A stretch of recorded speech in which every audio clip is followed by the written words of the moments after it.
looking out at all of you, I'm reminded of a survey that I recently saw. It asked Americans what they were most afraid of. Now, you would think that death is rather high on the list. Actually, it's not. It's about number 7. Do you know what the number 1 fear is? Public speaking, correct. That means if you believe the results of the survey, most of you would rather be dead than up here where I am right now. In the last 100 years, we have come close to almost doubling life expectancy. That's really an extraordinary accomplishment.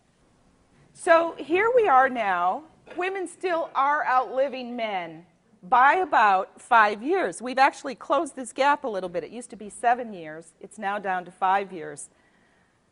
I'm reminded of an editorial that an elderly male physician wrote recently in the British Medical Journal. He was asking the question, why is it that women still outlive men? And he went through all the possible theories and hypotheses as to why that's true, and he got to the end of the article and he said, you know what? We really still don't know.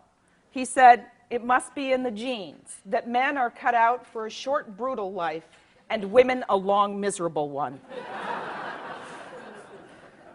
Well, we're trying to change all that. So, leading killers. Heart disease, right? Number 1 for men and women. Cancer. Stroke is number 3, and quite frankly, I don't know why. Now, I want to share something with you that's been a real epiphany for me, reading the medical literature over the last few years. What we've learned today is there's something that's even more basic and fundamental going on. It's called inflammation. When I was in medical school, they didn't teach us about inflammation. We didn't have this notion that inflammation could be a body-wide mechanism of action for many of the diseases we're living with. So, for example, if you have inflammation in your joints, what do you have? Okay. If you have inflammation in your coronary vessel, what do you have? Atherosclerosis, right. If you have, this gets a little harder, inflammation in the beta cells in your pancreas, and you can't make insulin, what do you have? Diabetes. What causes inflammation in our body? As you might imagine, it's got to do with our environment. So if you look at our basic way of living, the food we eat, the lack of exercise, the high levels of stress, all of these fuel this underlying pathology, which is inflammation leading to chronic disease. So, what's to be done about all this?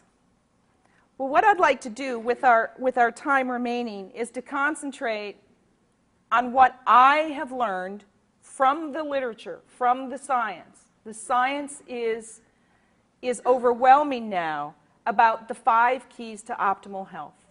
Hi, I'm Dr. Holly Atkinson. Thank you for considering me for your event. I love speaking to live audiences, and I'm committed to making your event a great success. I'll work directly with you to craft my message specifically for your audience. In this keynote, The 5 Keys to Optimal Health, I cut through the clutter of health information and media hype and focus on those 5 simple actions that, if practiced, will lead to optimal health and happiness. Let's go back to my speech and pick up on the 4th key, where I explain the importance of taking on new challenges. Number 4. You've all heard about the crossword puzzles to keep your brain young, right? Wrong. What should you do to stimulate stem cell growth in your brains and keep your brain as fit as possible? Sleep. Well, sleep's very important. No, but that's not it. Actually, sleep will not generate new stem cells in the brain. You've got to do 2 things. The first is exercise. Older people who exercise can recruit brain cells. It stimulates brain cells. Literally, it stimulates more stem cells in the brain. But here's the key. What you also have to do is take on a new challenge. Now, if you've never done crossword puzzles before, by all means do them. If you've been doing crossword puzzles for 10 years and you're great at them, you got to find something else to do. Let me turn to the 5th key, to do good unto others. It's about being connected to something higher than yourself. You know, in every single one of the great religions and great philosophies of the world, there is this edict to do good unto others.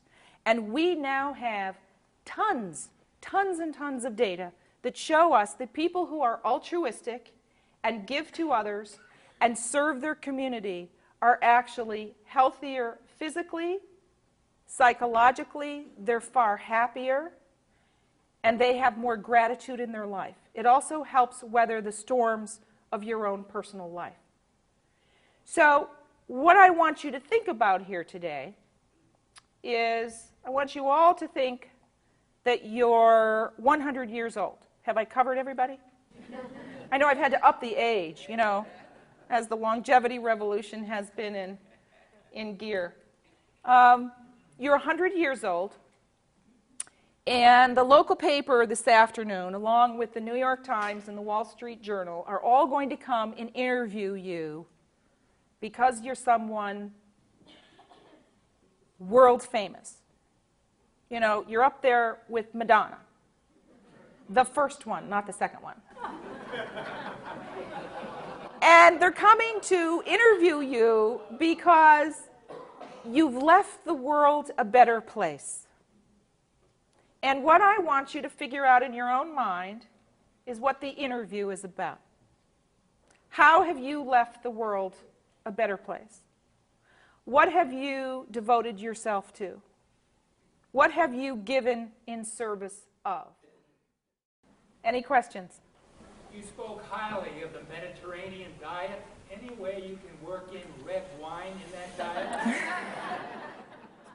Absolutely. Wine is one of the 6 essential fluids in the world. Yes, red wine particularly does have very beneficial effects on the heart. Now, there's bad news and good news in this. The good news is that a glass a day does apparently help mitigate or reduce the inflammatory process and atherosclerosis in ways that we probably don't know completely yet. However, the bad news is, and some of you may have seen this on the news this morning, increasingly we are getting data that the amount that women can drink is fairly little.